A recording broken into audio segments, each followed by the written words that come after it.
Hello, everybody. Welcome back to the ATI Podcast. We are running fast in here for episode 98. Fast. Quick turnarounds. Fast on that ass. Yes. Pedal to the metal. Yes. Pedal to the metal. That definitely fits who we're talking about today and our special guest this week, Heb of NOPOINT. We're going to be talking about a new record on the way from NOPOINT, and we've had the pleasure of previewing some of the tracks, and this is going to be a fun conversation. Yeah, man, today. I look forward to it. We talked a little bit before we came on the show tonight, and yeah, I look forward to discussing it with the boys. Definitely, the sounds. I don't want to talk about it too much because I don't want to ruin it, but yeah, I'm excited. I'm excited to talk about it with them. Yeah, I'm really excited to hear how, I guess, their approach with this album, or if they even methodically thought, they approach things differently. Just because there's some like subtleties and changes and stepping up with this. This is, if you guys are into skate punk or anything adjacent to that, punk rock, I mean, you guys are going to fucking love this. Yeah, this will be right up your alley for sure. So yeah, we're going to be playing some songs, obviously clips into and out of his interview today, as we do with all of our musical guests, and then we will have a full length that we've picked out off the new record to debut. It's going to be an official debut for these guys too. Yeah, we're debuting it here on the show. It'll be a first for you guys, and we hope you enjoy it, and thanks to those guys for letting us do it too. Yeah. Awesome. Getting back to doing some debuts for artists, we've been fortunate enough to do that in the past, and that's always fun to do. Yeah, that's great. And this is one we're excited about, guys. I will say that. It's got the full seal right here. About to give it the rub, the official rub. About to give it the stamp of approval. Gonna give it that 2-hand crank. Crank it down. Gotta crank down to crank up, baby. I mean, we got to talk about it. We're getting really close to episode 100 here. Yeah. I think that's a huge milestone. I think we're all pretty excited about it, right? Yeah, season 2, episode 100. I mean, great. And it's like some good ideas brewing for that, baby. Yeah, I don't know what I expected. Right. But we're here. Yeah. Yeah. It's went by quick. Yeah. Yeah. I know you've been super busy with it, and hats off to you guys, cranking out the stuff. I'm glad I could still tag along, but yeah, it's been a lot, but it's been awesome. Yeah, we've done a lot of really ambitious stuff, really excited stuff already in the works for next season. So just kind of lay out the format, instead of really doing this at the end of the show. We've got 98 here tonight with Heb. We've got 99 coming after a little mild Thanksgiving break. Yeah. So we'll be back around the 30th of November with the Gentlemen of Inner City Witches, and we met these guys at the punk rock flea market, and really nice dudes, and we kind of meant to circle around back with them at some point, but I had the chance to actually sit down and listen to some of their music and stuff that was online to get like a better feel of them and everything, and I was thoroughly impressed. I don't know what I expected, but very pleased to hear what I was hearing, and to know that these guys were like young guys doing stuff, and found a few write-ups about them too, so going to be some very good conversation with those guys, I feel like. And there's going to be some surprising influences. So when you hear their music, I would say like cult fans of these bands that I think that they're influenced by. Right. Like those type of followers will recognize it, but it's easy to overlook if you're not paying attention, sort of thing. So well, that's cool. They're infusing like old elements and of like early 90s, late 80s rock right. to what they're doing, and like kind of fusing it. It's kind of like in the post-punk realm, but also in the post-hardcore realm. So very interesting. Very interesting. Yeah, I love when people are taking chances with music nowadays. Yeah, so it's cool to see and hear something different. In general, just in music overall, but for a band like this doing this in St. Louis this young is really, really impressing me already. Right, yeah. So I'm really excited to talk to those guys. Good thing we're hopping on that early, you know what I'm saying? Yeah. Thanks, boys. For sure. Episode 100, we've got a lot of stuff in the talks, but the one thing that we do know is going to happen is you're going to have involvement from all of us across the channel. So that's going to be myself, Barrett, Josh is going to be doing some stuff. Ridge, Jake on Waxing On with RJ, as well as Brandon Old Knob Narbin Blarbling. He's in on town, his right? Narble. Yeah, he's in You town. guys about to hook up? We're gonna be doing a little something. Oh yeah, you guys are doing little special. doing a little episode 99 special, right? Perhaps we'll see when it drops. Yeah, it seems when we can get it all formulated. Right. But I think that's gonna be an absolute fucking hoot and debauchery. Yeah. So yeah, that'll look be a forward blast. to the pin special that we've alluded to here in the last few weeks. Brian Jones is gonna be coming back for episode 100 though. Yeah, man. He's I'm really looking forward to catching back up with him. right. He's been busy on the West Coast, man. And I look forward to speaking with him and seeing what's happened since all the recent stuff that happened when we talked to him last time. I know he had at least another single or two, a feature, I believe. And then he's doing like college tours. He's got a new music video out since we last talked to him. So he's got stuff. That's awesome, He's churning stuff, man. Keep trucking, dude. Great voice, great artist. Oh, man. Great guy. Incredible. And then there's a lot of people like that were in the St. Louis scene at the same time, him blowing up, like Sexy Red and those types of people, and that woman's a queen. she's something, man. You gotta love her for being unapologetically herself. Right. Yeah. I mean, I'm not saying I agree with everything that she talks about and says, but man, she cracks me up. She's great. You can like admire people that have differences of an opinion of you. That's America, than baby. you do. Like, I don't give a shit that she likes Trump or whatever, which is the big controversy behind I've got family that's obsessed with the guy. Yeah, right.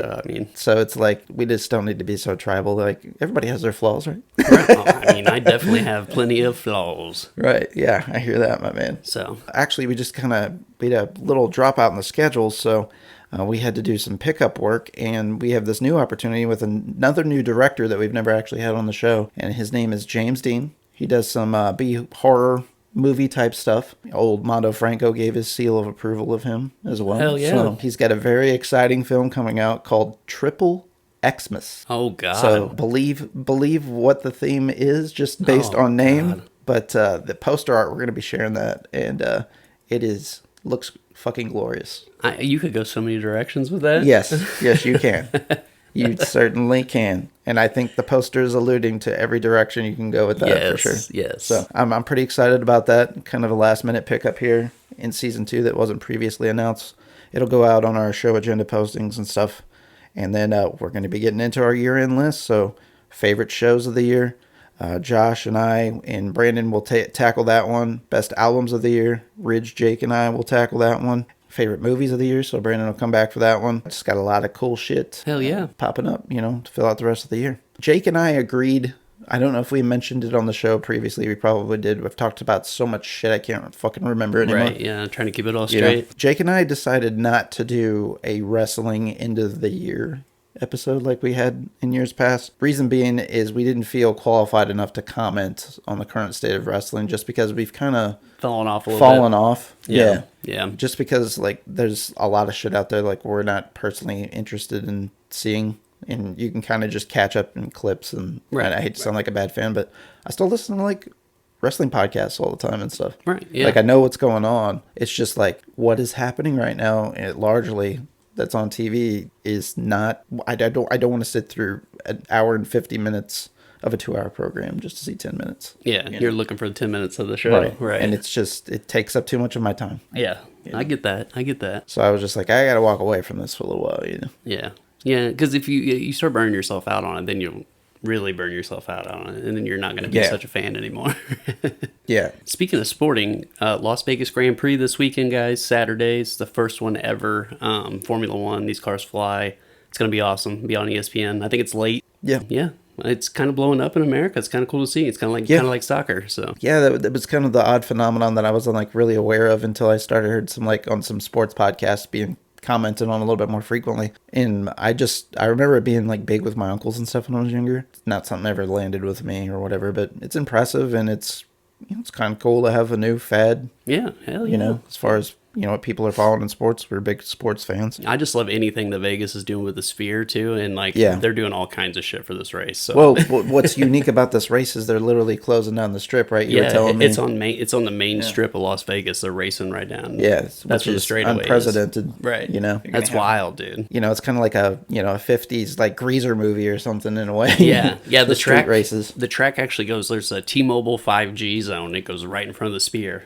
And the Sphere is given information and stuff the whole time, like about the race and stuff supposedly from what I've read. That's crazy, dude. That is just absolutely crazy. So yeah, I think like even if you're not interested in the race and stuff, just to see the aesthetic of what they come up with, like city engineering wise, right? Yeah, they closed down the whole city and just built the track, and that's it's crazy, absolutely crazy. And that's I'm sure people are pissed, but people that live there, yeah. I was about to say that you would think that they'd be like very impactful on the economy there, but at the same time, it's like, well, how much is this one event going to bring in though? Right? Yeah, so it's like you close down to lose a couple $1 million a day, you know, for a few days versus, the tourism that one-time event's going to bring into that area and taxes getting paid. Grandstand tickets for like $980 something a piece. So that's just grandstand tickets. That's not your hotel packages or any of that. Yeah. Once you start thinking about the economics of this situation, like they making their money. Oh yeah, right. They gonna get that money, or they wouldn't do it. Yeah, absolutely. And just to say that, like, you're the first in this, I mean, like, I'm sure it's done in European countries and things like that, but here it's pretty unique. Yeah, it's cool. It's a new track, A hugely capitalistic country. If you fucking close down a business for any reason, right? Yeah, there's hell to pay. Yeah. So very cool. So, guys, we are just going to get right off to our conversation this week with Jason Heob. We want to make sure we have plenty of time with the artist, so stick around. You're going to be hearing some No Point today.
Everybody, welcome back to the ATI Podcast. We're in for episode 98. Barrett, Josh, and our special guest this week is Jason Heob of No Point and PFR, and something new as well, right, Jason? Yes, Haunted Hers. It's the newest, greatest thing in St. Louis. Yeah, we haven't absolutely. played a show yet. Absolutely. Well, we'll be getting into all of that today for sure, but I told Heob before we got on the call tonight that we were going to be going in hard on the new album they got in the works. It's coming out for, I guess, springish of next year, right, Heob? Yeah, springish. It's waiting to be mastered. Ryan Wasaba's doing it, and he's just been super backed up because, like Gabe, he's a busy guy in town. So as soon as he gets that done, hopefully the next month we can get it sent off and have something back by March or April, depending on the turnaround on it. Hell yeah, man! Well, very exciting. Yeah, it's awesome. We'll probably do a release show and all that fun stuff. Yeah, absolutely. So whenever that stuff goes down and we have those details, we'll certainly be promoting that prospect of things. But right before we get into the album, I did want to talk about the fact that I did get to catch you guys this summer, toward the end of summer, your show at the Sinkhole. I think it was like the end of July, right? Yeah, my birthday show. Your birthday show. Hella fun. And you guys played a few songs off the new album there too, so we got to witness those in action. Had a little feature from old friend of ours, mutual friend Marcus Newstead, right?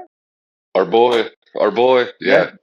When he came in and recorded that part, he just walked in, did like 2 takes. Gabe's like, "All right, that's good."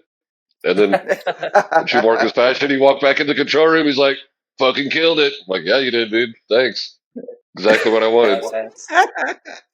That's great. Because I can do like the yelly thing, but like break down like just aggressive vocals I can't do, and that's what that part needed on the song. So I was like, I'll just call Marcus, and I sent him the track. He listened to it and came in and just fucking murdered it. It was awesome.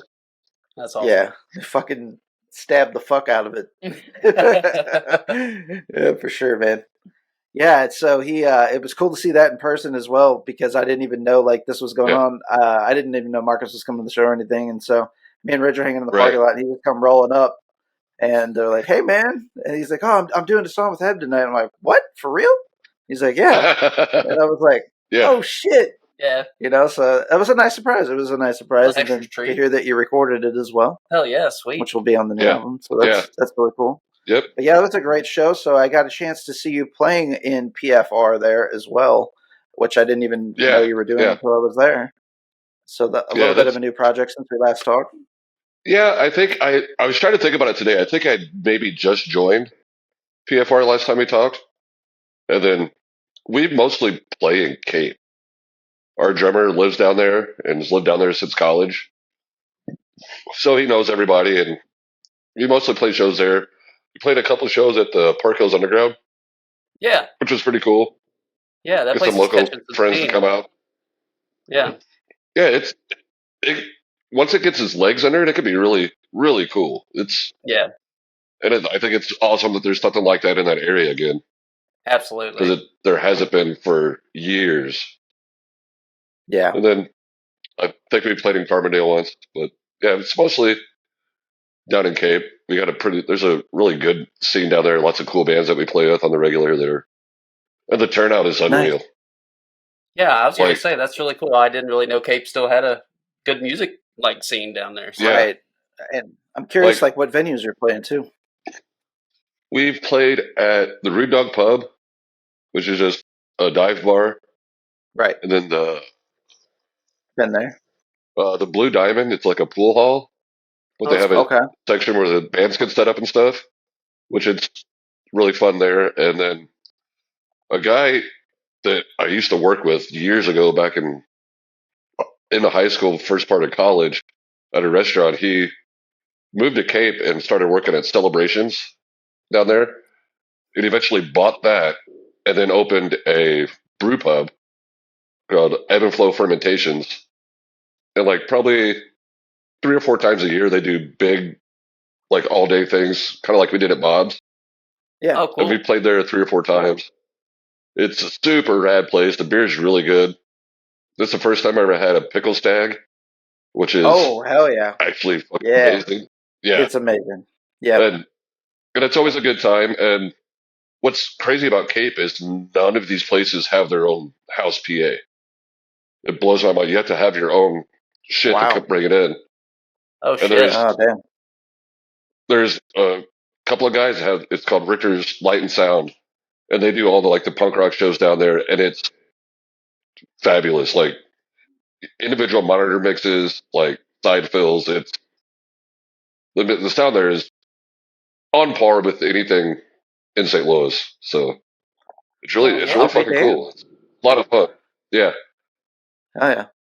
Yeah, I knew Wes Hoffman, his band gets down there and plays in Cape now and stuff too. I was actually just talking to him today, and I was like, "Man, where the fuck do you play at in Cape?"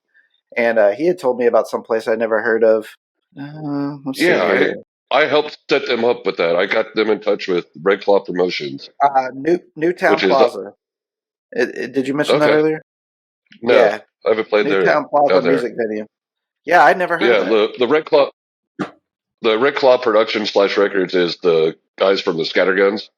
And Josh from the Scatterguns and Red Claw, he does a lot of work down there, just works his ass off to promote the local music scene down there, because it's kind of one of those things everywhere else. If I don't do it, who the fuck's going to do it? And he just puts so much time and effort into it, and every time it's a success. I think the last time we played down there, we got paid out $250.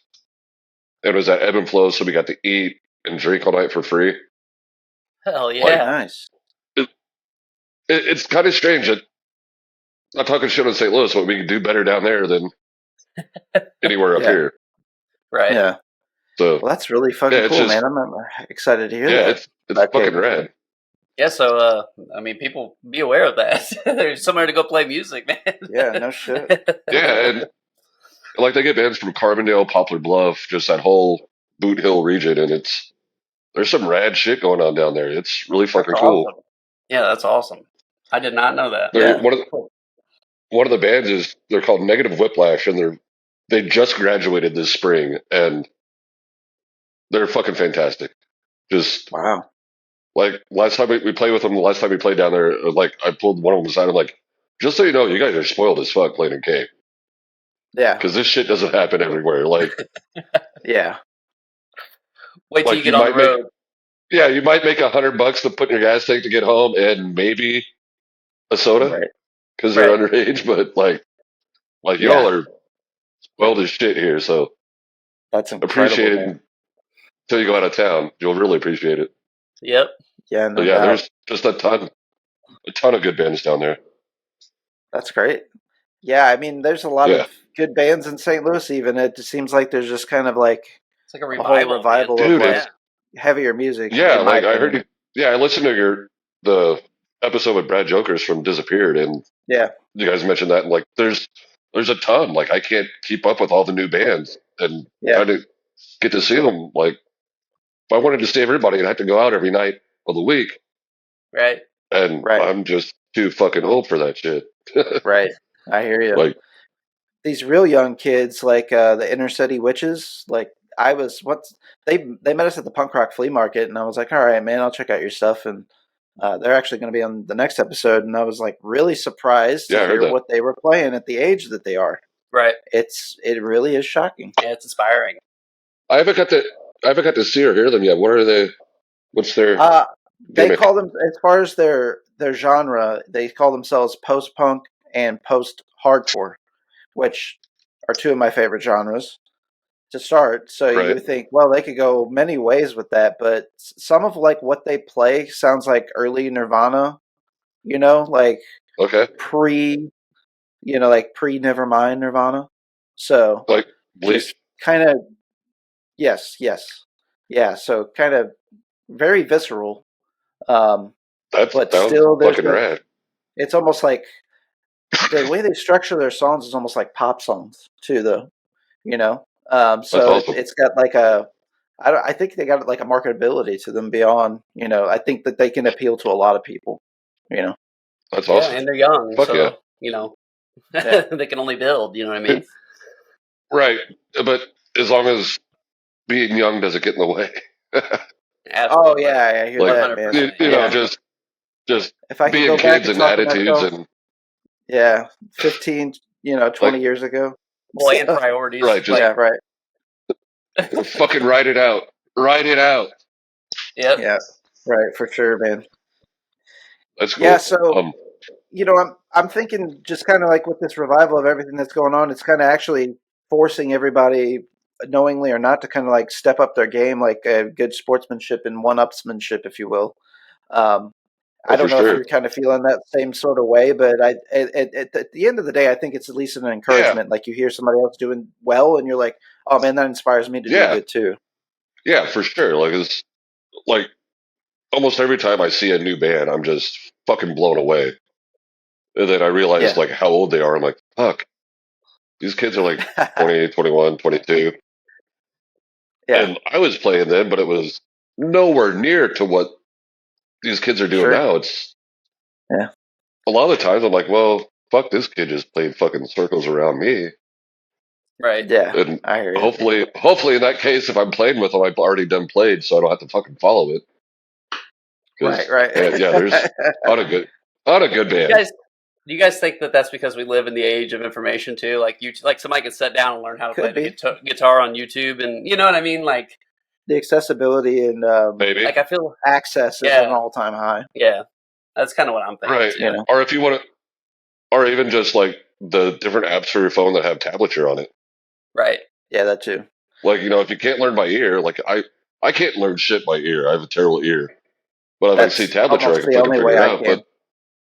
But when I was a kid, like we had Guitar World, and it was fucking Creed or some stupid shit. It was like, oh well, I don't really give a fuck about that. But, right. Yeah, so yeah, that might be part of it. Guitar stepped it up. Ultimate Guitar stepped it up. Yeah. If it wasn't for Ultimate Guitar and my knowledge of, or like just my natural ear for like hearing things in key, like I would have been lost. I would have not, ever figured out how to play guitar. I still can't play think, guitar this day. Yeah. So. But yeah, sometimes I look at, I don't know. It's like sometimes it's like you're looking at binary code, when you're looking at tabs. Yeah. I just space out, especially, if it's some 4 on the floor hardcore, type shit. Right. Yeah. Where the page is just black. It's like, fuck, okay, here we go. But 1 3 1. Right, right. And then there's a few parts that look like a heartbeat monitor where it's just like up and down, up and down, up and down. Right. God damn. And I sit down and do it. I'm like, oh, that's it. It's just, oh well, shit. That ain't as near as bad as I thought it was. Yeah, it looks a lot more intimidating. Yeah, it does at times. Yeah, right. Sure. Yeah, but I think like a lot of this wave of bands is kind of back to this point, kind of making everybody step up their game, and I feel like you guys are stepping up your game in a big way too. Like you guys are throwing your weight around in the scene, especially with this new album. Man. Appreciate that. Yeah, for sure. Yeah, I'm so excited for it to come out. Seeing some of the songs live beforehand, I kind of already could like tell the progression because I'd seen you guys play previously, but I was just like, man, these guys are getting like really tight. Like I just noticed that there's just it just seems like something's clicking more so with you guys. And I was just pleasantly surprised by the live performance to start, and then to hear it recorded. Like I think those performances are shining. Well, thank you. And once we got everything recorded and Gabe sent us the rough mixes, I sent them to Jay, our old guitarist. Yeah, I'm like, dude, here's our new stuff. We miss you, but this is what we're doing. You need to learn it because I want 3 guitars at some point when you have time. He's like, fuck, dude, that's a hardcore record. I'm like, is it? He's like, listen again. I'm like, so I did. I'm like, oh fuck, yeah, that's yeah. There's skate songs, but it's a lot heavier and more aggressive. Sure. Than what the previous record was. You even got a breakdown, kind of a traditional hardcore breakdown in there. Yeah. Yeah. You're doing a little bit of everything on there, though, too. I think in many respects, you have kind of more like traditional skate punk fare, but yes, we mentioned the hardcore piece. There's just like it opens up with a fun little punk rock track, with an homage to some Ramones, and beer. And beer, of course. Yeah, it's all about beer. Yeah, it's about loot. Yeah, it's funny. Whenever Jesse wrote the lyrics for that song, he was texting me that day. He was just doing shit around the house, and like he lost like 3 beers. Like he'd open a beer, take a drink, set it down, get to doing something, and be in another part of the house. He's like, "Where the fuck did my beer go? God damn it!" And then open another one, and then he said the next day, like he randomly found beers just sitting in the dumbest places possible. One next to so he's like, I'm going to write a song about it. He's like, I'm going to write a song about it. I'm like, okay. And then he comes up with that. I'm like, dude, this is fucking rad. It's pretty great. So fun. Yeah, it's a good time for sure. Like the first time we played it live, because the bass starts on it, and we had just got done playing a fucking fast song, so I just start ripping. Yeah. And it's time for him to come in, and he did, and I look up, he's like, what are you doing? He's like, slower. I'm like, oh, right, sorry. And I played it was fucking funny. It's a really fucking fun song to play. Yeah. And I think though that's maybe that's the key ingredient here is the fact that you guys are having so much fun with this though too. I think it's like translating through the audio. Definitely tell, right? Yeah. We try not to take ourselves too seriously, but yeah. I mean, why would you? You gotta have fun with it. Right. Yeah. At the end of the day, so yeah. I really don't think like it unrelents. There's a progression throughout the songs, but there's just like different things. What I really like is how you and the guitarist switch. I don't recall his name. You guys switch on and off on the vocals too. So there's songs like predominantly that he'll sing on, and Jesse. Yeah. And then you guys do gang vocals too. So I always like hearing that on a punk rock record. Like I feel like you're not right. You don't have that punk rock approval unless you got some gang vocals. You could say the same for hardcore too. Right. Yeah. Right. In some respects, right? So, I mean, there's just like a lot of hallmarks of like really good shit. I had a couple of songs on the last record, but when we started, that was something that we Jesse and I had talked about was like, we don't want a front man. We want, if we write a song and we have lyrics for it, then hey, fuck you, you're singing it. I don't know Right. what these words don't really mean shit to me. Sure. You know, I could read them and try to get into like his mind space, and he could do that with mine. But if we're both okay with doing our own songs, then just do our own songs because it comes through in the performance.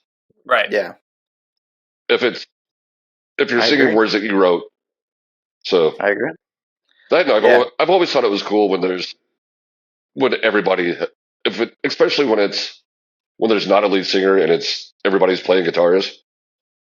Like Right. I like Alkaline Trio. I love how they switch back and forth. Hot Water Music, same thing. Like Right. why not have your own fucking songs? So Right. Exactly.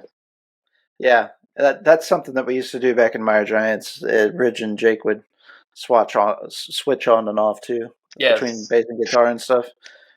Jake always did vocals, of course, but Right. you know, it was still kind of predominantly depending on who wrote what on what instrument is kind of the reason that those right, choices were typically made. You know, um, right, but like there was a fluidity to it. It didn't sound like, okay, these are obviously Jake's songs, these are obviously Right. Ridge's songs. You can distinguish. But Right. also because they Right. did that instrument trade off too, that Right. kind of helped accentuate and blur those lines. Yeah. right, right. And I always think that's cool whenever you have two or three different songwriters in the same band. Like you bring in a skeleton and then work on it as a group, Right, and then right, it still just sounds like a No Point song or an Alkaline song or a Hot right, Water right, song. right. There's little specific nuances that person the style they write in, Absolutely. but it still sounds like a Hot Water song. Well, I don't know. That's there what ain't nobody beating that we were rhythm going section for, of Hot Water Music in my book. dude. Fuck Come on. Like people don't yeah, talk enough yeah. about that. That is the best part of the. I mean, the whole band's good. Don't get me wrong, but like I just feel like they're a very Right. Oh, underappreciated band. yeah. Well, they were in a high school jazz band together. Is why. Yeah, That's well, how long those that's two have been okay. playing together. Yeah, Wow. Like, so they've been locked in for 30 plus years, easy. So yeah. Oh my yeah, god, yeah. there's a reason they know what each other's going to do before the other one thinks of it. So Yes, yeah, yes. they're one They of are my one favorite bands mind. to watch. Yeah, Yeah, I for haven't sure. caught hot water music yet live. I don't think. Man, I do need to Oh my put gosh, them on the bucket list for sure because I know I would really enjoy it. I've gotten I to really I've gotten to I got to see them at Fubar. I don't think I lived in St. Louis yet. So this would have been like 2011 10ish. ish, 10, Yeah, 11, something like that. when that record came out that they were touring on at the time. I Yeah, think it was and it was 2011. Yeah, that was my first time seeing them, and it blew my fucking mind. Like I'm like, oh, they really can do all of this shit. Okay, that's fucking rad. And yeah. then the other time I saw them was at 1 year at Fest a couple of years ago. Oh They did fuck, an that would all have been a great request place set. to see him. They did an all request set at like the big venue outside, and it was That's me and crazy, dude. 2,000 other, me and maybe 1,000 other fucking hot water music nerds just like dorking the fuck out. Like they did fucking deep cuts. It was fucking rad as shit. Dude, I did It not was know so that they cool. did all request set. That is crazy. That is cool. Yeah, the other night they played, what fucking album was it? They played an album from start to finish. Those guys are just Oh, I can't remember what it unreal. was. It was one of the old ones, and I saw them both nights. I'm like, I'm not missing either one of these. It was fucking great. That's Like incredible. Fest is the one thing I look forward to every year because it's just Yeah, the happiest place on earth. It's like my I want to go. Disneyland. It's Have you been? dude, you should. It's what's that? You've been. Yeah, this year was my 7th year. Holy Nice. fuck, dude! Yeah, I'm so jealous. it was 6 or 7. Did you Yeah, catch the and it's, quicksand set? I caught part of that. I caught part of Gorilla Biscuits. Nice, Watched about two-thirds of the Descendants, about half nice. of All. Like so, like I saw a little bit of all the big ones that I wanted to like really big ones I wanted to see. I caught the tail end of Brendan Kelly from Lawrence Arms, his solo set. I watched all of Tim Barry because goddamn fucking Tim Barry. Yeah. So good. For sure. Probably my favorite set of the weekend was Hans Gruber and the Diehards. They're like Really they're a punk ska band from Austin, Texas, and they're fucking great. Like, I'll have to check it out. just real cool, down to earth people. We played with them back in August at the Sinkhole, and like they do a conga line, and they played one of the songs from Beetlejuice. Yeah. Like, yeah, they cover that, and it's fucking great, and they do a conga line, That's through the crowd. That's great. Like when they played in St. Louis, Rosie, their tenor player, fucking just walked around, started conga line in the Sinkhole, and then at Fest, the bass player, he was wireless and started it at the club down at Fest. It was so fucking cool. Very nice. Yeah, it was really fun. Yeah. And they're just super cool people. I talked to them afterwards. They remembered us, and it was fucking rad. They're actually going to Europe this spring with Tsunami Bomb for like 14 days. Holy shit. Tsunami Bomb. Yeah. Ooh, man. Yeah, and I got to see Tsunami Bomb. Yeah. Yeah. Fest is the greatest place on earth. I think it was Friday night. I stayed up way too late to see fucking Painted Black. They didn't start till 1:20 a.m. and played till 2 o'clock. And it was, if you're into punk rock at all, I think everyone should go to fucking Fest. I gotta go. The greatest. I've got to. I've got 3 days of my life. Yeah. You don't eat much. You don't eat much food. You drink too much beer, and I think I saw 40 bands this year. It's good for the soul, man. And it is. Get your. It is, but whenever you get back, the last thing you want to do when you come back is go to a show, and I had to play one like the week I got back. I was like, fuck. Yeah. I'm kind of tired of live music for a little bit, but blown out. Yeah. Did you go down by yourself? You and your wife go? Susan went to like the first 6 or 7 of them. It takes a lot to get her to go to a show anymore. She's just kind of over it. So I have a friend from high school that lives in Orlando. Okay. And we started going at the same year. So I fly down to Orlando on Thursday night. We hang out in Orlando at his house, and Friday morning we drive, like I think it's 90 minutes from Orlando to Gainesville. Nice. But this year, our buddy Jay, that was a year behind us in high school, who's in PFR with me and was in No Point, he flew down with us. It was his first year. Like, he quit No Point to open a cabinet shop, custom cabinets. Yeah. And has had maybe 4 days off in like a year and a half. God. So whenever tickets went on sale, his wife just bought him a ticket. She's like, "You're fucking going. Yeah. Don't worry about it. The shop will still be here when you get back. Everybody that you contract through, they take vacations. You're taking a vacation. You're going to Fest." And he had a fucking blast. Like, good. It was, good. And the whole time I'm like, "Buddy, it's a marathon, not a sprint." Yeah, no doubt. Pace yourself, just with everything, with drinking, with shows. Just like, if there's something you don't want to see, go find somewhere to sit down, because you're going to need it. We're fucking old. Yeah, it sounds fucking amazing. And like Brad mentioned, whenever he was talking about it, like you're surrounded by, I think there's 3,000 tickets, and you're surrounded by like-minded people. Right. Everybody's cool. Everybody's there to have a good time. It's super laid back. It's like picture Bob's, but like with 3,000 people and 12 venues that were all within walking distance. It's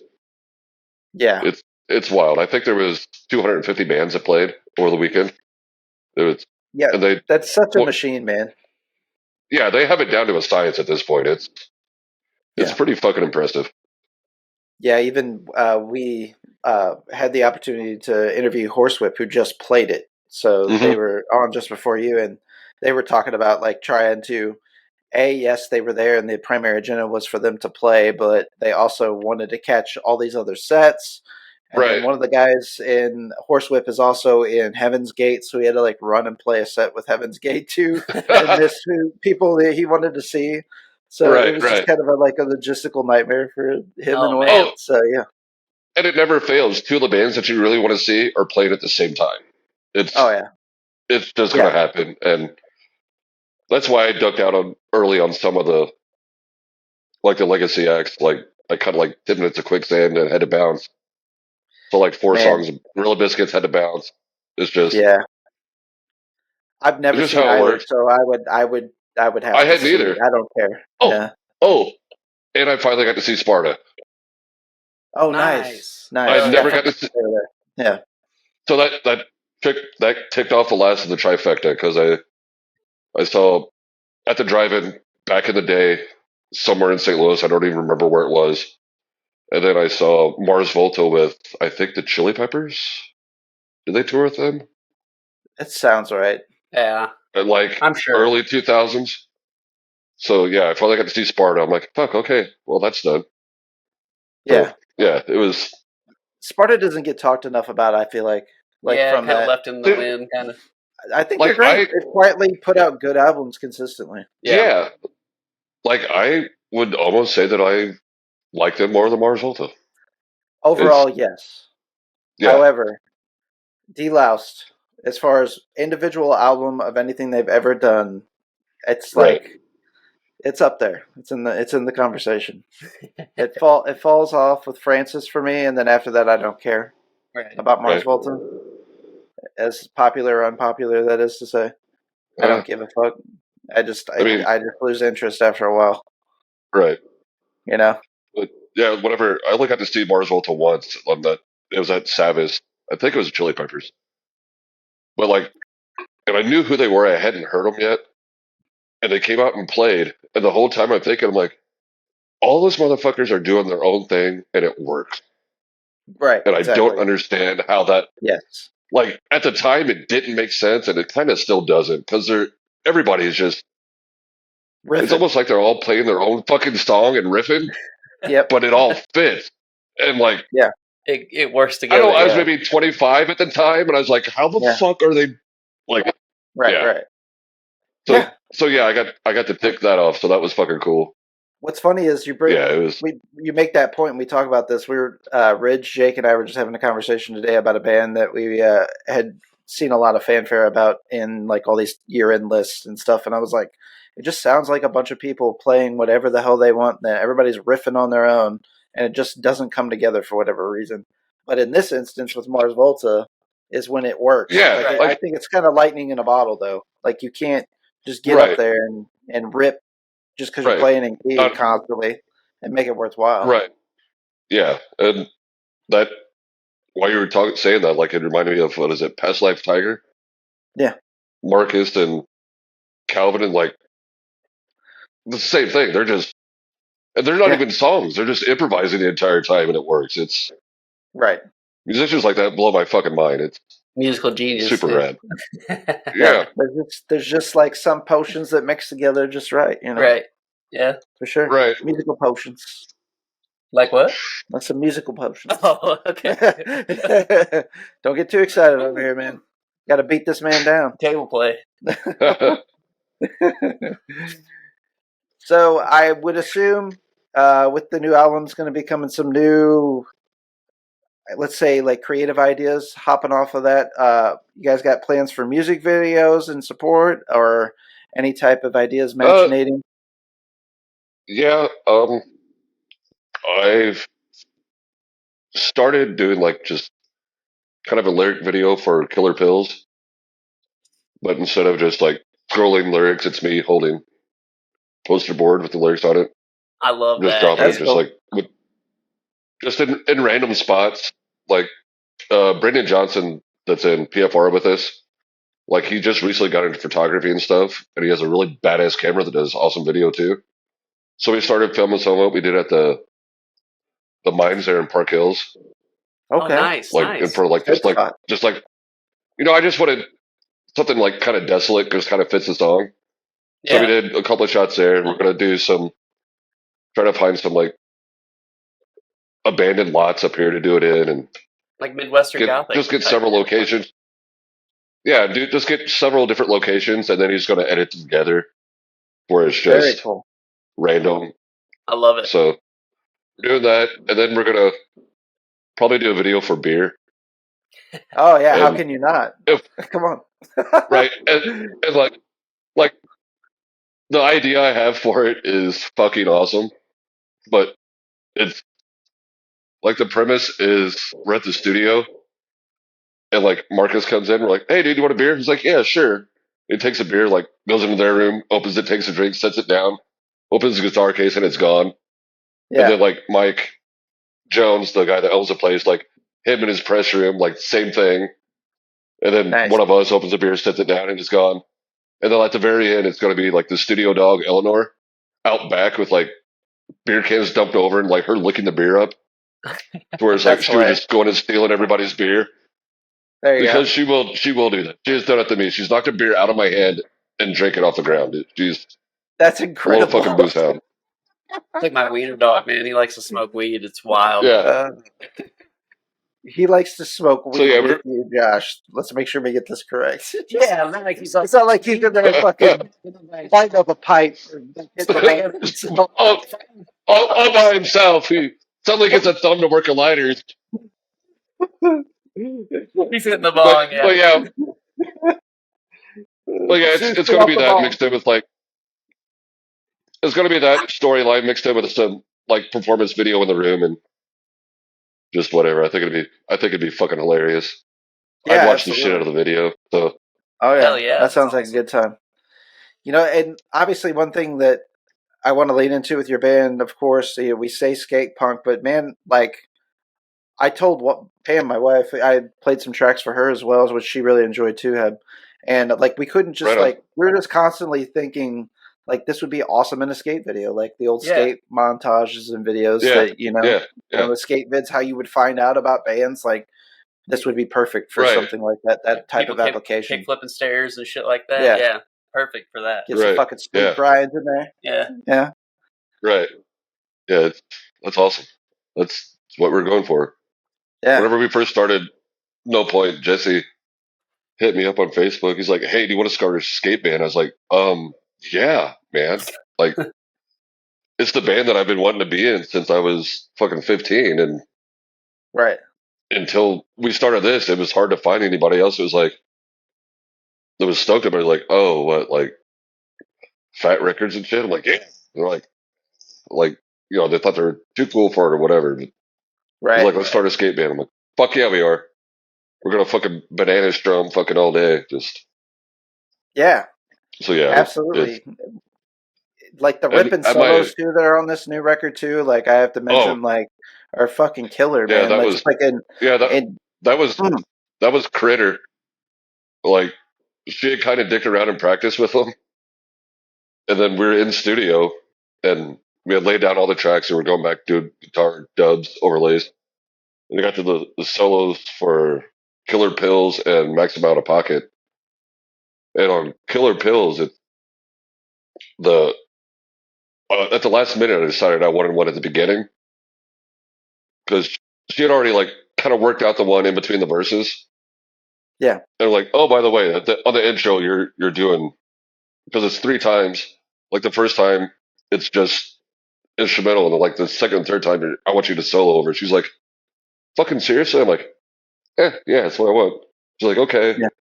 She's like, so Gabe was playing it for her, and like she was just dicking around, just trying to figure it out, and just rip the solo that's on there. Like it got to the end when the vocals kick in, and she stopped and looked at Gabe. She's like, and Gabe was like, well, that about do it. She was like, wait, you're recording? And he's like, I always record everything. That's and like hilarious. That was one take off the cuff, just shredded out that opening guitar solo on Killer Pills. It was very cool. Yeah, she fucking killed it. Yeah, so like the solos are ripping on there, man. It's just, again, that just kind of adds to what I was saying earlier. There's just like so much to like take note of with this album. And you've mentioned Critter. I know that there had to be some membership changes too, so that's some like other new news with the bands, right? Yeah, there was some issues that came up with her, and we decided to part ways. Okay. So we took care of those issues, and actually Amy from Haunted Hers kind of slid over into No Point, and she's fucking killing it. Guess it was last weekend we played a show that benefit. It was her first show. We had practiced full band once. I went to Fest. I got back on Monday. Her and Jesse practiced again, just them. And then we played a show Friday, and she fucking nailed it. Like, just spot on with everything. Yeah, it was. They couldn't have went any better. Like, almost literally a seamless transition. So. Very good. Yeah, well, we don't always get that lucky. Yeah, that's. Yeah, I know. And some of the people that were there that like come and see us regularly, they're like, "When the fuck did that happen?" I'm like, last week." And they're like, "Seriously?" I'm like, yeah, she's just. We sent her the songs, and she learned them and came in first practice knowing 95% of the songs. There's a few spots she's like, "What are you doing there?" With short, she's like, oh, "Okay." And like learned literally the entire set in a practice. Wow. Like, very good. She kind of clunked through it the first time we went through it. Then the second time she was right there adding stuff. Like some of the songs she was doing octaves and little chording lead shit on it. Nice. Just like on the fly. It's like, holy fuck. Like even when we were playing the show, there's a few times I heard her do something. I kind of glanced over and I just grinned. I'm like, holy fuck. We lucked out. Yeah, absolutely. This is awesome. So, and I'm really excited to see like where it goes now with a new guitarist, a new influence in there. New personality. Right. Yeah. See how the sound evolves. Right. Yeah, because each release has been a different guitar player so far. So sure. And it's kind of evolved, but it all kind of somehow works together still. I don't know. It's fun. Well, you also, another thing you brought up, Killer Pills. I really enjoyed that song in particular. And something I've started to notice with this album too is like just some of the lyrics and stuff too. I know Flag Fucker was like an older song that you updated, right? With this release too, right? Yeah, we just literally took the track from the old record and put it on this one. Yeah. Just because I felt it kind of got lost on the Calamity album, and it fit better on this one because this was a little heavier. Yeah, right. I agree. With with like Pills and Papist, and it's just a heavier album, so it made more sense to re-release it, and maybe it can give it a fresh take. Notice, yeah, right. Yeah, like it just really tied in with the mood. Yeah, absolutely. And it's just, I don't know. There's a lot of themes kind of touched on, corporate greed and, political things and all that stuff, which doesn't surprise me because I know you and, the opinions and takes that you take in life, right? But, are there any... I mean, we talked about the fun songs, like "Where's My Beer," but getting into like more serious subject matter. Are there any particular recent events that inspired some of the lyrics, or just a state of affairs overall? Kind of a state of affairs, but also like specific things that triggered Pills and Maximum Out of Pocket. Yeah, like for Killer Pills, it was like I started getting the idea for that song during COVID, during lockdown. We were at home. We both worked from home, which I don't know how you can be a dental hygienist or a union organizer from your couch, but we still got paid, whatever. And we were watching that show on Hulu. I think it was called Dope Stick. Yes. It was about the OxyContin. Yeah, Michael Keaton epidemic. Right. Yes. Yeah, he was he was one of the doctors in it. Like as you're writing that, like, it just gave me flashbacks to like 2005, 6, 7. Down in Farmington, whenever that first started, that first wave of oxy and heroin really kind of came in and took over from meth, and just like, man, that's just thinking about all the people that I knew tangentially that went to prison or rehab, or some that unfortunately didn't make it out of addiction. Right. It just got me thinking about that, and that's kind of what inspired the lyrics for that. Is just as an outsider down there, watching all these people that I knew fight this addiction, and Right. Some of them being close enough to talk, I have real conversations like, how did you end up on fucking dope? And they're like, fucking oxy. Either they got hurt or had surgery, or were just at a party and somebody gave them fucking oxys. Like, right. And that, along with watching that show, it was just like, this is fucked up. Like, absolutely, they knew what was happening and didn't give a fuck. Absolutely. The opening line, 26 years full steam ahead, one greedy family makes 1 million dead. I mean, that's the oxy issue. Like, right. It's still a major issue. I can speak to it very acutely. Right. And things I've talked about on this podcast before, that's basically what was my father's ultimate demise, was the fact that, he was like repeatedly injured. And really that started with like mental health issues and familial abuse and stuff like that. But, he was like on shit like, Xanax, he got addicted to that. And then that turned into like pain medications because he got in all these wrecks and stuff. Right. And then that's like, timing was terrible. It's like whenever those big pushes of those pills came along, he just was like kind of the perfect age, perfect situation, perfect profile to be getting all this shit shoved down his throat. And that's why like that song spoke to me in particular immediately, just hearing, the lyrics and stuff from that. Right. And, it's just like, and that ultimately led into other addictions. You're always trying to find that next fix. So, you get into the opioid crisis and now you are turning to things like heroin to be, or maybe you're making cocktails and mixing in shit, stuff like Dan Soma's, like fucking elephant tranquilizer, taking you out. So, right. And I thought it was interesting the way they touched on that aspect on Dope Sick about whenever they started eventually cracking down on the pill mills and stuff like that, where they weren't as readily available. That's what these people had to turn to, was dope off the street. They didn't know what was in it, but like, it's either that or be fucking sick and want to die.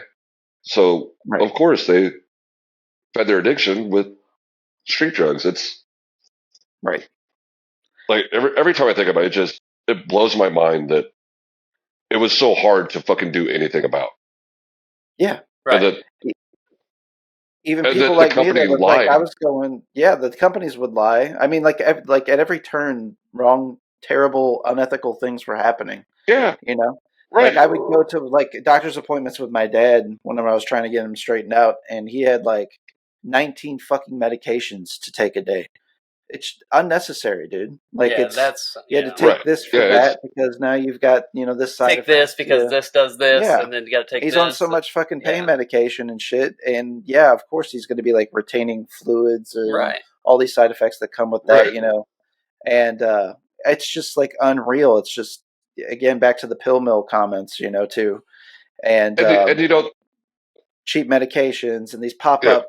Like people don't even realize, like it was a little bit more common south of here, but like you could be like a little pop-up pill mill and they were just moving oxys and opioids out of these things. They were real popular in Florida in particular. It's just like lawlessness was going on. Right. And that it's insane. And it's, there's still people that are somehow miraculously not passed away from it, that are still struggling with it from 20 years ago. Like, it's just stuck in the cycle. It's fucking insane. But that's kind of what inspired that. And so I wrote a very, very angry song about it. Well, I think there's like a similar spirit and approach to like Maximum Profits though too, right? Would you say? But that's more an aggression toward the upper insurance echelon. Companies. Okay, insurance companies specifically. That's like maximum out of pocket. Like the maximum that you'll pay for a year is where that title came from. Yeah. Okay. And Yeah, like that, those $10,000 deductibles. Yeah. The insurance company, medical insurance. Okay, I got it now. that one's super personal to me. I'm going to get heavy for a second. I haven't really talked about it much to anyone except family and super close friends. But back in January, I had a colonoscopy and they found a mass in my colon. And I've had colon issues my whole life. When I was 18, they took out 2/3 of my large intestines from polyps. They were starting to become precancerous. So like that thought was always in the back of my head. And there's a mass. They took it out. Turns out it was cancer, but it was stage 1. So I was good to go with surgery. Didn't have to have any radiation or chemo or anything like that. Good. I got to get blood work done every 3 months, CT and colonoscopy once a year. But while all that was going on, like all these bills were coming in, and it was overwhelming. And like between my max amount of pocket and my deductible, it was like $9,500. It's like, well, fuck. So I set up payment plans with everybody, and I'm still paying that down. But what got me was before they did the surgery and everything, they wanted to do a chest and abdominal CT on me. Like, yeah, okay. I mean, that makes sense. I just wanted to see, just to make sure there wasn't anywhere else. And I had to pay like, it's almost $600 up front. Yeah. To get this CT. I'm like, I'm like, I have fucking insurance. The hospital was like, well, no, we still need it. I was like, right. So I had it, I had it in savings, paid it, and then, went through with everything. Like, thank God I did have insurance. For sure. Right, Pretty good insurance. Yeah. Like whenever the final tables came in, I was in the hospital for a week, and with all the tests and everything leading up to it, was almost $250,000 for the shit that I'm only paying $9,500 for. But not everyone has that option. Right. And that's kind of where I came from, because with the lyrics for that song, it's fucking bullshit. The insurance, the way insurance is set up in this country, it's a fucking racket. Oh yeah, Pay us X amount a month in case. Right. Absolutely. And for whatever reason in this country, the vast majority of us are so fucking brainwashed that for whatever reason, we don't think that like a single payer system or whatever you want to call it could work. Right. Like socialized healthcare. Like we are the only fucking country. Right. That doesn't have it. That's like a first world country. We're supposed to be the greatest place in the world, but right. If this would have happened to me when I lived in Farmington, capitalism, my man. It all goes back to the greedy capitalism. If this would have happened to me when I lived in Farmington, I would be $200,000 in debt because I didn't have fucking insurance, because I worked at shitty restaurants that didn't offer anything. Yep. Right. And so, like, that was turning in my head. I'm like, this is fucking dumb. And just, I banged that song, the lyrics out for that in like 10 minutes. I was just, it was after surgery one day, and I was fucking pissed. Bills kept coming in. I'm like, what the fuck? And I just, got on the notes app on my phone and just knocked it out real quick. I'm so glad you caught it. My dad unfortunately passed away from colon cancer, and he kind of just like ignored it and just kind of let it happen and didn't go until it was too late. One of those situations, and it cost his life. So I'm glad you were on top of it and caught it, man, because that stuff can be deadly very quickly. Well, the only reason is because I've had the history of colon issues. Like, because if not, if I would have thought something wasn't right and went to the doctor, they're like, you're only 43, you're fine. You don't have to do that till you're 45. Right. And a cousin of mine on my mom's side, it's probably 5 or 6 years ago, so late 30s, like, she noticed stuff was different, and she kept going to her doctor. She's like, something's not right. I want a colonoscopy. I want a colonoscopy. They had to go to 3 different fucking GIs, and they finally did it, and they found colon cancer. So it's, Wow. I don't know. Nobody if you're knows of the your age body or like you, too. right, and that's what something that she talks about is she's like, you got to advocate for yourself. If you know something's not Yep. right, go to different doctors if you can find one that will do what you want to do, that will actually listen to you and not blow you off. Right. So yeah, I'm 44 now. Most of my friends are around this age, so I'm just bugging the hell out of everybody. I'm like, hey, you need to go get a scope. You need to go get, Yeah. I'm that guy now. I'm the same way after having my dad. I'm the guy about that, the way that some people are me, are like, you know what, you need to quit smoking. I'm like, yeah, I fucking know. Yeah. Yeah, okay. Right. But yeah. Yep. So that's kind of where that came from. It was just a frustration, and Sure. like I've had that for a while, but then this really drove it home. I'm like, this is fucking dumb. Sure. Like, yeah. Well, I had the same thing like with my father-in-law. He had colon cancer, about 18 months ago or so, and he had to have a piece of his intestine moved out as well.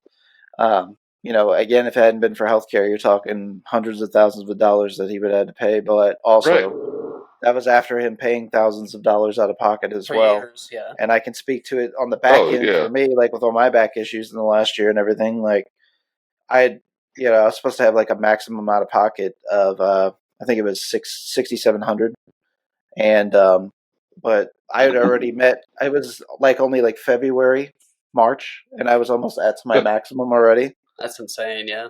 And so I was just like, I just can't keep doing this. Like I had to get. They wouldn't give me a steroid shot, without giving them $600 up front in my spine. Yeah, I had to give them $600 out of pocket just for a shot. That only worked for like 4 days. Was like a cortisone shot or something? Yeah, basically, it wasn't cortisone, but a similar principle. They actually go into your spinal column near your area of injury. So mine's in my lower lumbar. I got 3 discs that are bulging down there, and I got one with degenerative disc disease. So it's just like the discs are just like mashing on each other. Yeah. And so it's just like some days I'm, okay, like I can do a few things, and the other days I'm just like uncomfortable constantly. Yeah. But yeah, dude, they just kept charging me money, and I was starting to get a little bit more limber, better, and they just like kept telling me, "Oh no, yeah, let's wait and see. I'll see you in 3 months." And I'm like, "The fuck, man? What am I gonna do for the next 3 months?" And then I started getting these other medical bills. That's a low fucking 3 months. Yeah. And then I started all these other medical bills started flying in, like whenever I was paying everything up front, whenever they told me I owed them money. Well, now here's an X-ray bill for $350, and here's a X-ray tech bill, and here's the bill from the machine for your readings, and it's like, motherfucker, they get you every which way going, You're just totally fucked. Right. Yeah, and it's kind of concerning to think about where we might be going here too soon with the general coming up.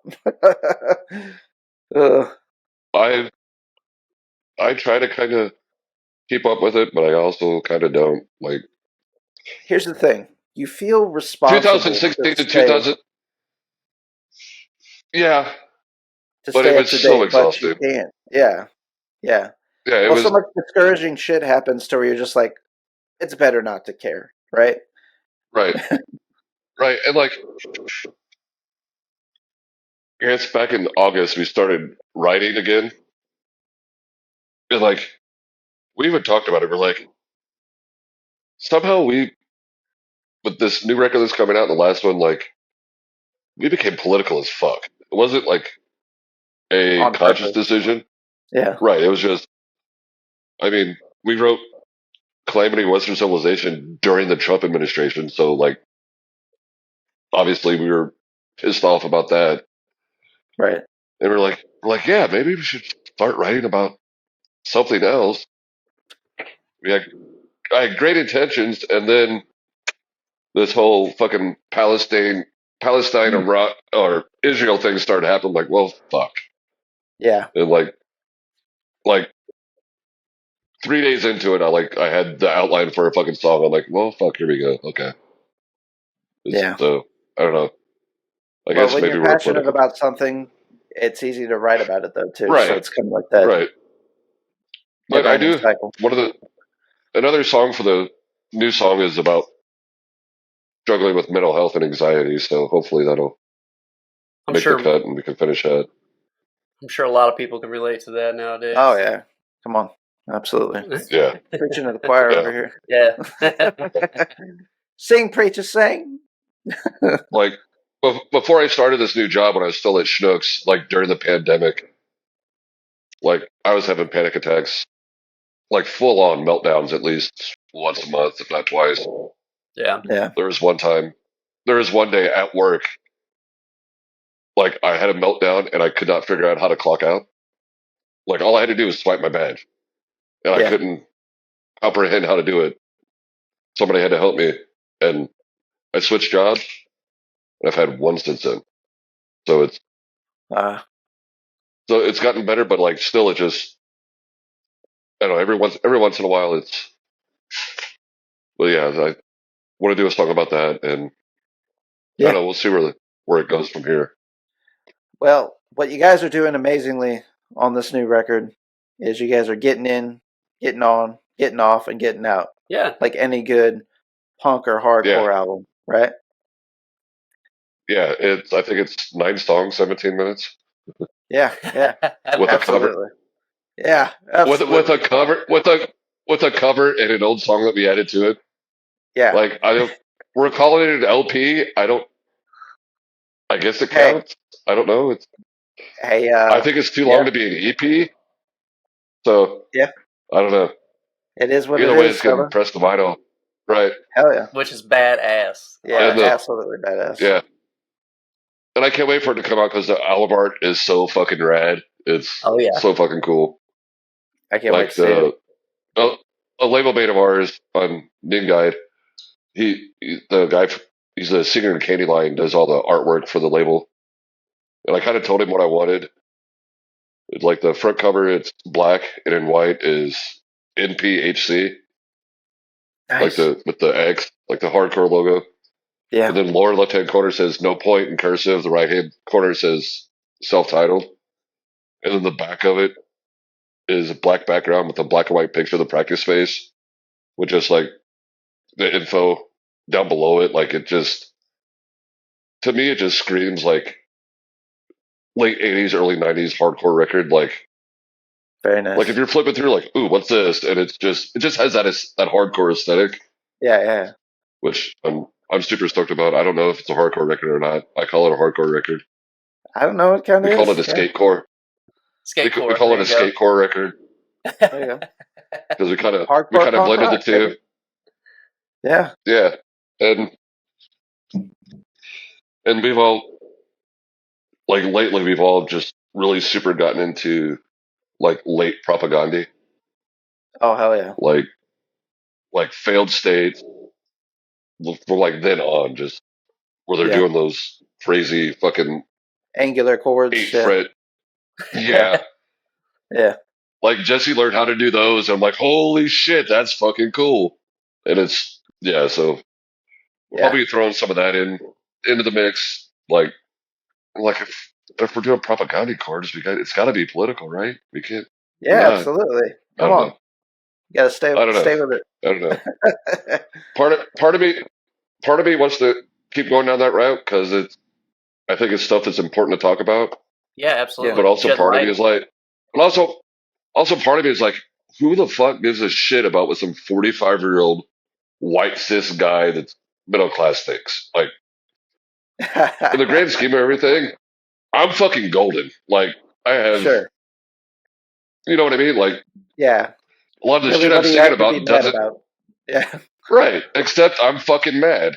But what gives me hope is what gives me hope is fucking Dr. Dan Yemin from Paint It Black.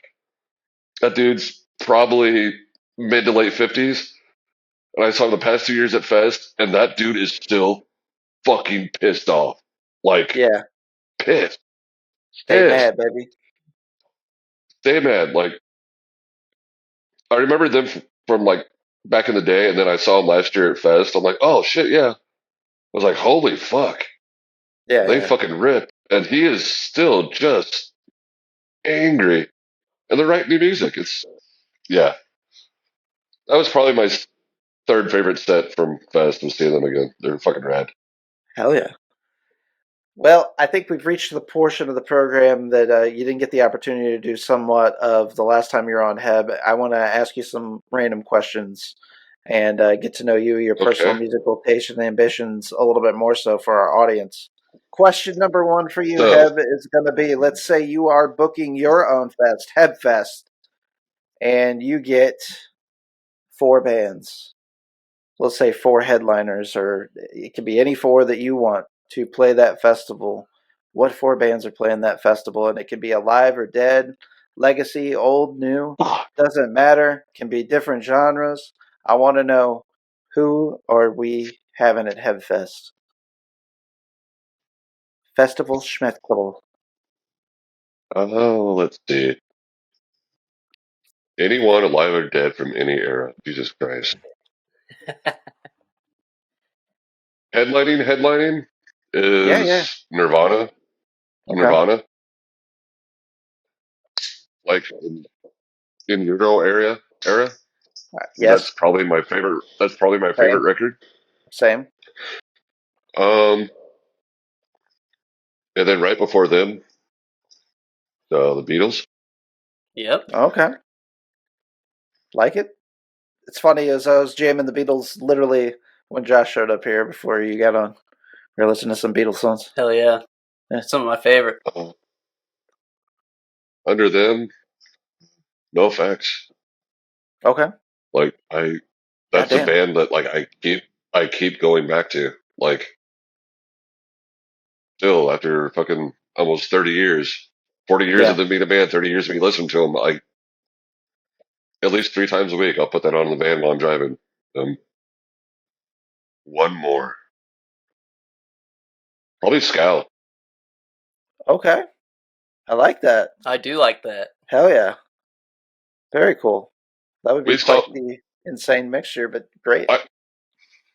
yeah, like I had heard of them, and then I guess it was last September. My wife and I went to Lincoln, Nebraska, to go see the Bronx, Yeah. and it was Bronx headline. It was their tour. It was them, Drug Church, the Chats, and Scout. God damn, I wish I'd caught that lineup. And Scout opened, and it was fucking insane. Yeah, they're incredible. Like they fucking leveled the place, and like there were young, late teen, early 20s girls up front, fucking screaming every word back to her. And like my wife kind of got a little emotional. She's like, "This is fucking amazing." She's like, "There wasn't this when I was their age," Yeah. and it was just like it really just hit really fucking hard. It Yeah. was, Yeah. and then like I saved at the time they just had the one release, and I saved it to my Apple Music and just played it fucking nonstop. And then the last one was fucking fantastic too. Like Yeah. they're probably my favorite band within the past couple of years. Yeah, their Them in new the EP chat. is one of my The favorites chat. this year. Yeah. Honestly, I wasn't that impressed by Drug Church. Really? Like I wanted to like it. I really, really liked the music, but I saw them live before I had heard them, and the guy just kind of came off like some jockey douche bro that I don't know. That was just my take on it. I know a lot of people Okay. really like him, and I like the music, and I really, really wanted to like him, but just the way Yeah. he carried himself on stage, I'm just like, oh, you're just a jock that found punk rock. Okay, cool. At least Alkaline that was my Trio is take on it. I playing don't with know if he is or not. them. Alkaline's playing with them at I think it's at the pageant in the spring. Oh, really? Yeah, they're going on tour with Alkaline Trio. That's pretty cool. I'll probably, depending on if there's a third band, I'll probably show up late. There is a third band. I don't remember who it is, but Oh my! I haven't seen Drug Church. Not to go too yet. far. Go ahead. Like a lot of my friends fucking love them and think they're great. And I told my buddy Ronnie about it. He's like, "Oh yeah." Yeah, he is kind of a douchebag live. It's like, you should have listened to him first. I was like, well, shit. Yeah. But yeah. So yeah, that would be my There's a lot of ladies Nirvana, in Beatles, No Effects, heavy and music Gal. that are really killing it today. I know we've Oh, talked about dude. that quite a bit. Too. I'm really into like a lot of these like female hardcore, deathcore bands. You know what I mean? Like Year of the Knife. Year of the Knife, Dying Wish, Terminal Sleep is another one. I mean, there's so many good. Right on. Spirit Box. I mean, that's leave it or take it, but they're killing it. So where did this like laid back hardcore stuff come from? Well, like the turnstile-ish Quint, like yeah. Because I'm fucking into it. I think it's fucking rad. Yeah. It sounds like 90s music with like hardcore vocals over it. I'm fucking way into it. That's what I was gonna say. Is I think a lot of these bands are inspired by bands from the '90s, bands like a Nirvana, for example, and like it. We were kind of talking before we got it on too. It's weird to see like things like I would call myself a '90s kid, even though I was born in the '80s. Like predominantly, my childhood was in the '90s. Mine too, right? My early teenage years was in the '90s. So like I call myself a '90s kid, right?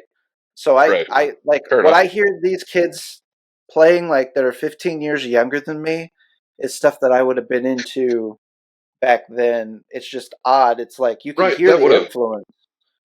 So you definitely have a point there. It's definitely from like '90s rock and kind of popular stuff through that. I mean, like I know I used this example on Brad's episode too, Jokers, the Disappeared episode, but it's like Def Heaven, like their favorite band's Oasis. Right. And if you like listen to like the chord structures, like their pretty parts and stuff, it was like, yeah, you could see that as a jangly, like cowboy chord shaped Oasis song almost, and it's like. It's incredible to see how they turn that influence into what they did, though. Right. Too. Yeah. That's the cool part of it. Yeah. Like I'm fucking here for it. I think it's fucking rad. There's a St. Louis band, Squint. I went and saw them with. We were just listening to that band right before you got on, right after the Beatles. Yeah, we just for whatever reason. I went Beatles to Squint. Yeah. But I saw them at Platypus with Breakmouth Annie and The Disappeared. Yeah. And like they were playing, and I was standing by my buddy Paul. I was like, this is really fucking cool. He's like, yeah, I've never heard them or this subgenre, whatever the fuck it is. I looked at him like, man, it's almost like a bunch of straight edge kids smoked a joint and found their big brother's Nirvana CD. Exactly right. Exactly right. I like that. That's exactly right. That's good. Because it's just chill and laid back, and then but it's still like that hardcore shouty vocals over it, and I think it's fucking cool as shit. Like, absolutely. Yeah, like I know they're probably still angry, but they're not coming through as angry. It's just really, it's a cool vibe. It has its own whole vibe, and it's fucking cool. I like it. Yeah, I agree, big time. Okay, so let's say you get to go on a dream tour with No Point, and you get to open for any other 3 bands. So what 3 bands are you picking to play with that you think No Point would have an excellent show with, in particular? The Bronx headlining. Real quickly, I got to interrupt you. My wife went to the Flogging Molly show, and she saw you in the pit for the Bronx, and she recorded you and sent me a video. I don't think I ever told you. No, I saw it. Like she posted it or put it in the story or something. I'm like, oh, hey, there's me. Yeah. Like the next day, I told my wife, I'm like, I've seen us in like 3 or 4 different fucking Facebook posts. It's fucking awesome. Yeah, that's awesome. But yeah, the Bronx. Probably Strung Out. Propaganda. Nice. Like that very much. Yeah, I would like to see Propaganda. I've never seen them too. Yeah, I saw them last time I came to St. Louis. It was fucking amazing. Yeah, I bet, dude. Man. Oh my goodness. So, Heb, what is some stuff currently heavy in your rotation? What are you spinning the most right now? Lots of Against Me. Hey, Finally getting into them. Early Against Me, late, in between. All Doesn't of it. matter. It's Okay. all like doesn't really matter. I like a lot of it. Like I said earlier, no effects. There's just something about them to where for me, they don't have a bad record. Yeah, it's comfort music. Something Lots you can of always them. go back to. Yeah, yeah. I think that's it. Been on a bit of a Beatles kick again lately. Hell yeah. Abbey Road. Abbey Road. That's my favorite. That's one of my favorite records. Period. Yeah. So Like, good. So good. Yeah. Just yeah. That whole record is fantastic. Yeah. Yep. Like, She's So Heavy is like one of the heaviest songs ever written, for sure. but by definition, it's not a heavy song. Like, it's just right. Yeah, it's that ending where he's just laid into that ride. Like Right. it just swells. It's like it gives me goosebumps. It's fucking great. What else do I listen to? That's probably about it. Most of the time I listen to podcasts Yeah. when I'm in my van. What's heavy in But the yeah, podcast do rotation those for two. you? You ATI guys, Podcast. ATI Podcast, of course. Thank you. FTW with Mark Maron, or WTF with Mark Maron. Yeah. Fucking great. A lot of the wrestling podcasts, like the Conrad Yeah. podcast. I really, really like the Strictly Business with Eric Bischoff. Yeah. Yeah. It's Because he God, breaks down like different business. Yep. Oh, that's great. And then probably my favorite one is Chris the Makes from Less Than Jake. He has one. It's called Chris the Makes a Podcast. And every week it's a different person from a band, and they break down like in depth the entire song, like the lyrical content, what's going on musically, like I've he'd seen be some like, stuff that "Well, looks too bad." super interesting.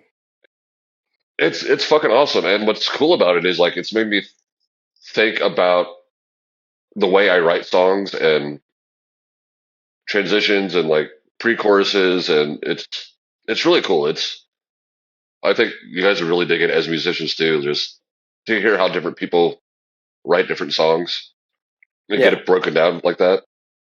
Probably my favorite 2 episodes was he had Fat Mike on for it was a 2-parter. They did The Decline, and it was just I have even more of appreciation for that song now than before. Just hearing it broken down like that, it was really fucking cool.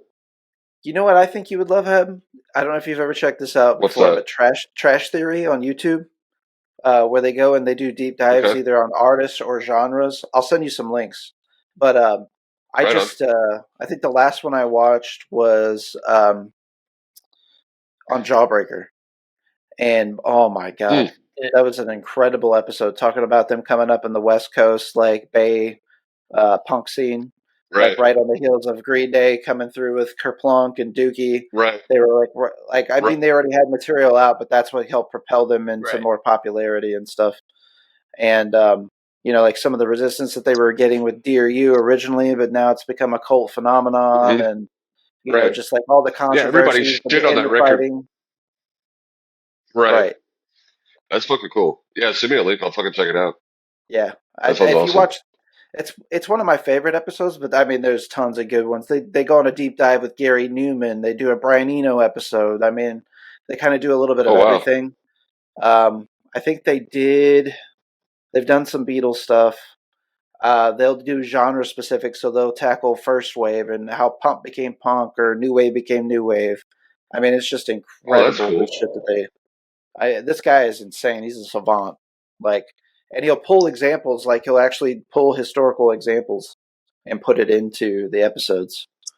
So that's fucking cool. Man, it's great. It is great. Can't beat it. I tell everybody about it that I ever talk to about music. You have to. You have to. You have to watch it. Fuck yeah. That sounds fucking cool. So you guys got any shows coming up? Anybody can catch you anytime soon?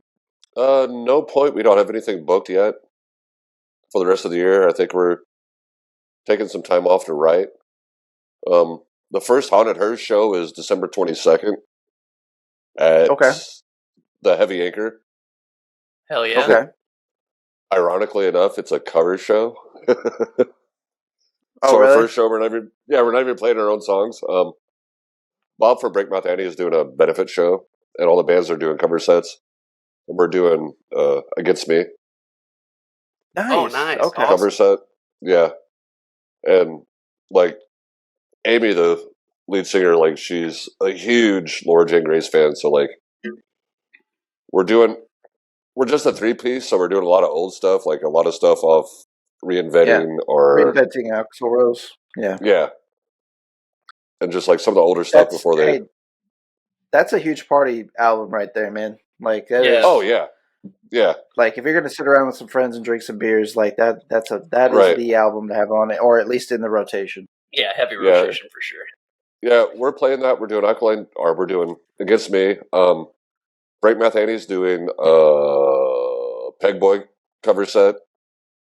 Our buddy Dick Butchery, him and his friends, I think they're either doing Huey Lewis and the News or the Cars. I can't remember what they decided on. Keep it shaking, baby. Fuck, I gotta go to this show. 33 of the Needle is doing Replacements. Nice. Dude. I love if we can get our shit together, PFR is going to do Bouncing Souls. Ooh. And then Fightback Mountain is doing a 12-minute Minor Threat set. Nice. Like we're doing Minor Threat, you get 12 minutes because that's all we can do. Oh yeah, that's all you need. Right. So we're like, fuck yeah, this will be fun. Like, it's just like me in the bedroom. Yeah. Shit. 12 minutes. That's doing good. Marathon runner. Got about you don't know what he's doing if you take it that long. Right. Got about 11 minutes and 50 seconds to fucking get ready for bed. Yeah. There you go. That's awesome. But yeah, we haven't. PFR hasn't practiced since before Fest, so we have 2 songs down. We gotta kind of get our shit together, and yeah, and fucking knock out the rest of them. Yeah, we might learn 6 more. It'll probably be like 20 minutes, but whatever. But yeah, it should be fun. It's a benefit show. I don't know if Bob's picked out a charity yet, but he wants to do something. So nothing else. It'll be a fun night, like pre-Christmas. You know, even if you have family Christmas that day, you can still come out that night and go to the Heavy Anchor, get drunk, and watch a bunch of local bands pretend that they're fucking rock stars playing other people's music. So it should be fun. I'm looking forward to it. Yeah, man, I love the Heavy Anchor. Good bar. That's really all that's coming up. Our label, Ninguide, they're doing a Home for the Scalaways ska show at Red Flag. It is, let's see, I think the 15th of December. It's Orange Tree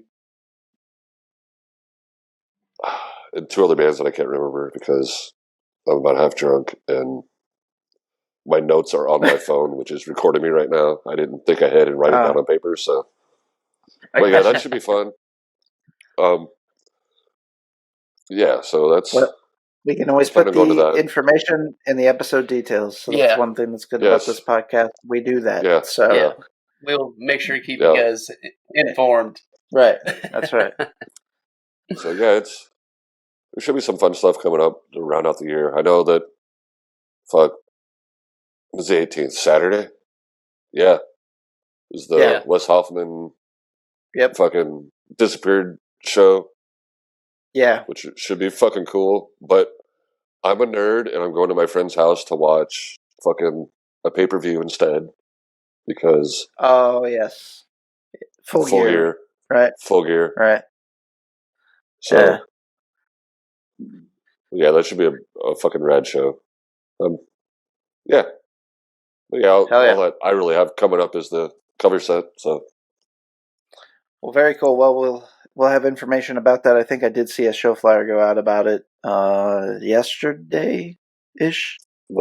And I wasn't real sure what was going on with that. So now that I have the details, we can share that in the episode details for this as well. I'll hit up Bob and send you stuff for it, so you can push it. Very cool. Hell yeah. So, folks, hell yeah. We've talked about it in the open.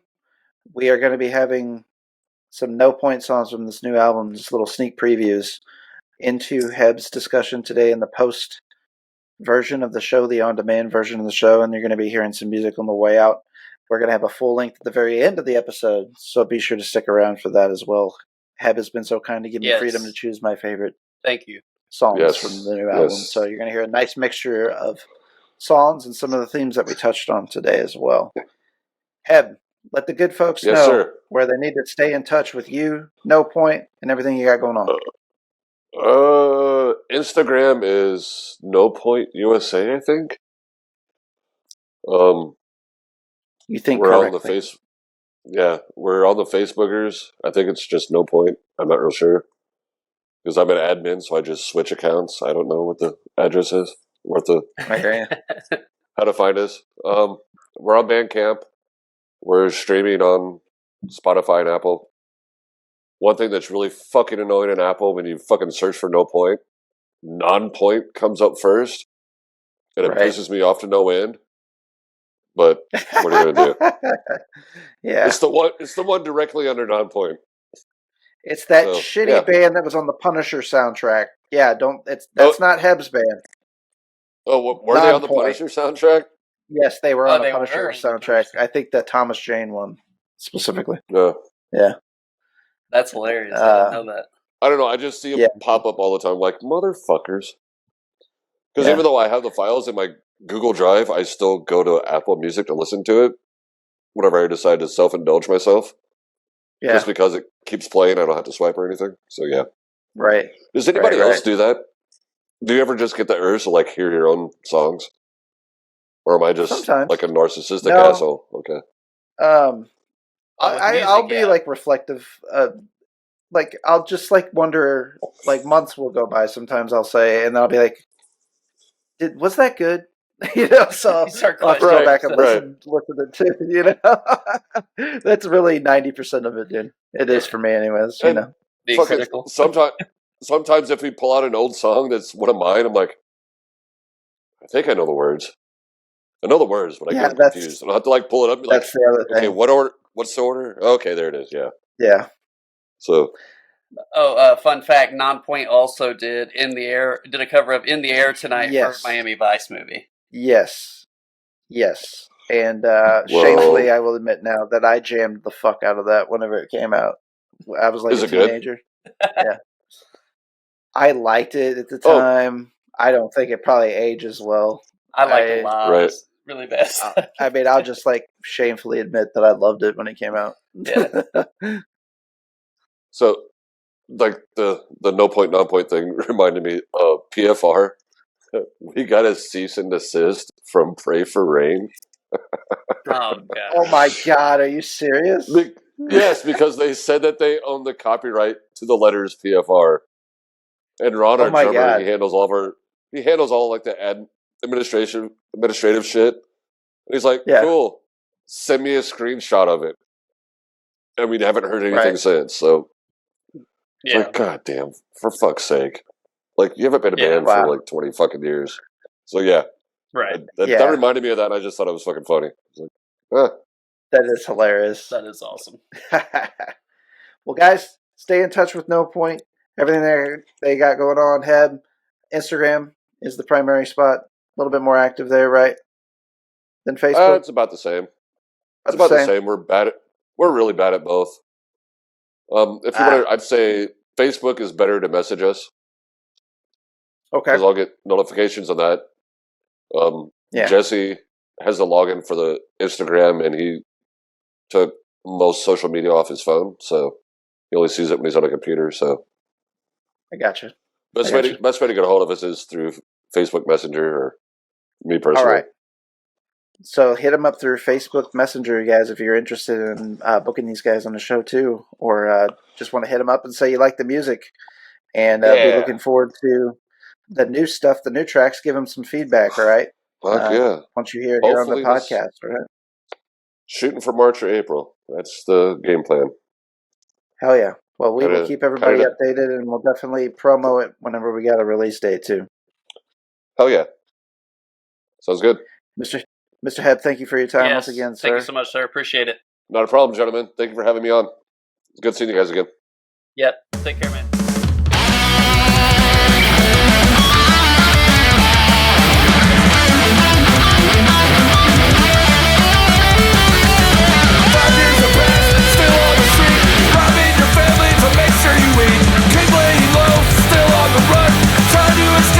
Damage you've done. 30 years old and struggle still.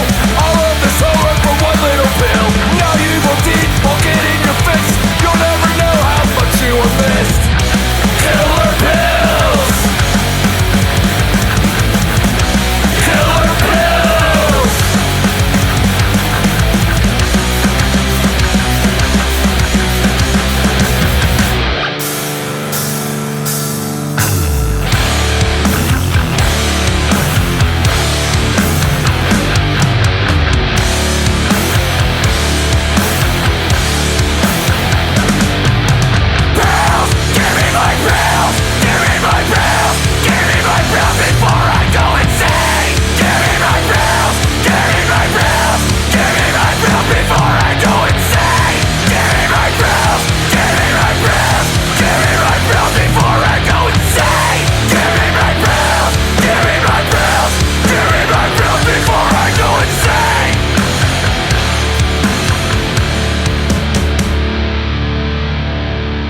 Again, we'd like to thank Jason Heb for his appearance on the podcast this week. His band No Point. Yeah. And the new music on the way. And so make sure you stick around at the end of the episode for that. I am Barrett, of course, at Barry Insane on Instagram and Twitter. He's Joshua Welch, right, Josh? Underscore me. And that's the only place you do your magic nowadays, pretty much on the social media. Yeah, right? I try to do threads, but I'm just like, I never did the Twitter thing either, so I'm really bad with that, just like writing stuff. Right. So I spend the majority of my time on Instagram. Yeah. We active there. IG's kind of the primary spot usually for us guys, and so if you want to stay up to date with the show.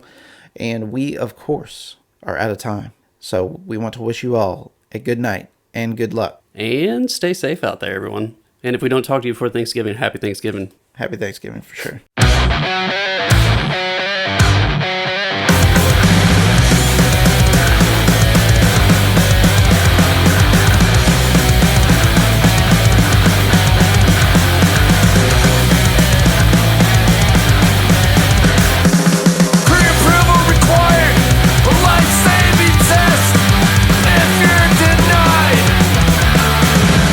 You're fucked like the radiums go up, the coverage goes down, record-breaking profits.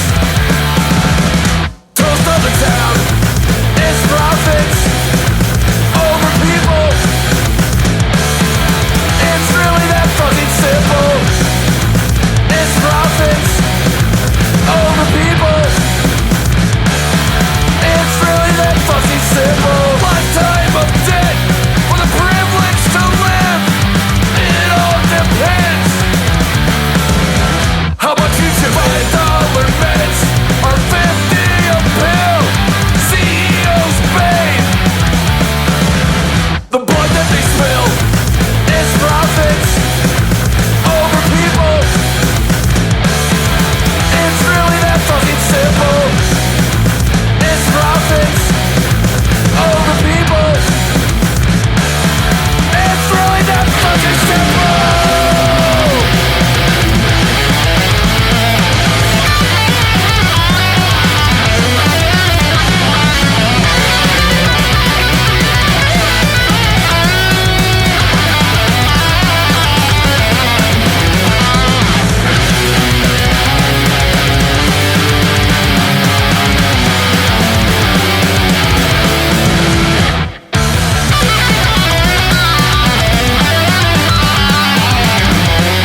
Hey, this is Josh from ATI Podcast. For show updates and news about the podcast, follow us on social media.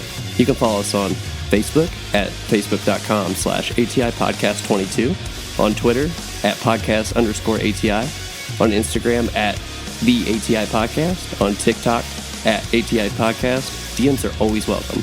Have a question for the show? You can always email us at atipodcastquestions@gmail.com. Stay safe out there.